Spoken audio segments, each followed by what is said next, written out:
Question انہوں نے کیا کہ سنا ہے کہ کبیرہ گناہ جو ہیں وہ حج سے معاف ہوتے ہیں یا توبہ سے معاف ہوتے ہیں. اب اگر کوئی حج تو کر نہیں سکتا، بالفرض اس کے پاس اطاعت نہیں ہے، تو وہ توبہ کرتا ہے، اور توبہ پہ استقامت نہیں رہتی بلکہ بار بار ٹوٹتی رہتی ہے، تو وہ گناہ کبیرہ سے کس طریقے سے جان چھڑا سکتا ہے؟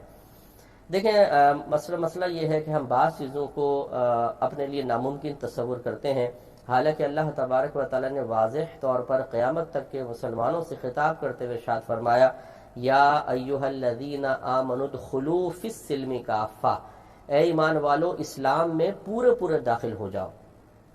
یقیناً زمانے اللہ نے پیدا کیے ہیں، مخلوق بھی اللہ نے پیدا کی ہے، ہماری طبیعت اور کیفیتیں بھی اللہ نے پیدا کی ہیں، اور اس کا علم قیامت کیا، اس کے علم پہ تو وہ انتہا نہیں ہے. وہ جانتا تھا کیسے کیسے دور آنے والے ہیں، کیسی کیسی لوگوں کی طبیعت اور کیفیتیں ہوں گی، کس طرح کے ماحول بنتے چلے جائیں گے. اس کے باوجود جب اس نے قرآن میں فرمایا کہ ایمان والو اسلام میں پورے پورے داخل ہو جاؤ، تو ثابت کرتا ہے کہ قیامت تک کے مسلمانوں کا اسلام میں پورا پورا داخل ہونا ممکن ہے، یہ ناممکن نہیں. اگر ناممکن ہوتا ماحول یا حالات کے اعتبار سے، اور پھر اللہ تعالی ہمیں اس کا مکلف بناتا، تو یہ ایک ظلم کی صورت بن جاتی کہ ہمارے اندر استطاعت نہیں ہے اور اللہ تعالیٰ پھر بھی ہمیں معاذ اللہ مکلف بنا رہا ہے، مطلب ایسی کوئی صورت بنتی تو. اور ایسا نہیں ہے، کیونکہ اللہ تعالیٰ نے فرمایا لا یکلف اللہ نفسا الا وسعها، اللہ تعالیٰ کسی جان کو اس کی ہمت سے زیادہ آزمائش میں مبتلا فرماتا ہی نہیں ہے. اس کا مطلب ہے قیامت تک جتنے مسلمان آتے رہیں گے وہ مکمل طور پر دین پر عامل ہو سکتے ہیں. اب یہ ہمارے اوپر ہوتا ہے کہ ہم کسی بھی چیز کا ہیلا بہانہ کر کے بچ جائیں. میں آپ کو مثال سے سمجھاتا ہوں. داڑھی رکھنا میں بہت مشکل لگتا ہے، لیکن اگر آپ کی گورنمنٹ آف پاکستان یہ اعلان کر دے جو داڑھی رکھے گا اس کو ہر ماہ داڑھی الاؤنس ملے گا جو 5,000 روپے ہوگا، تو آپ بتائیے کہ کون کون داڑھی نہیں رکھے گا؟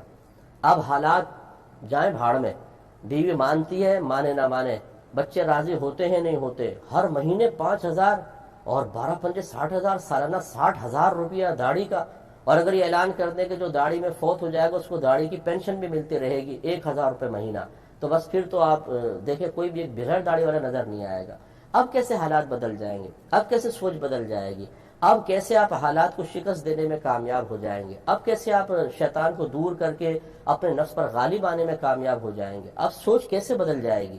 تو بس بات یہی ہے کہ اگر ہم کرنا چاہیں نا سب کچھ کر سکتے ہیں، لیکن حقیقتاً دنیا کی محبت نے ایسا ہمارے قلوب کو گھیر لیا ہے کہ آخرت کی اہمیت ہمارے قلب سے نکل گئی ہے.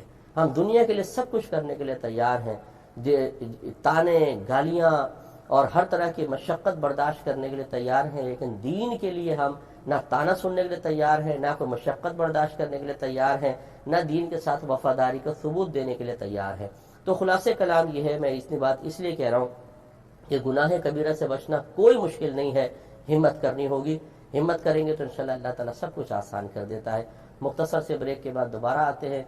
ہمیں یقین ہے کہ آپ ہمارے ساتھ ہی رہیں گے.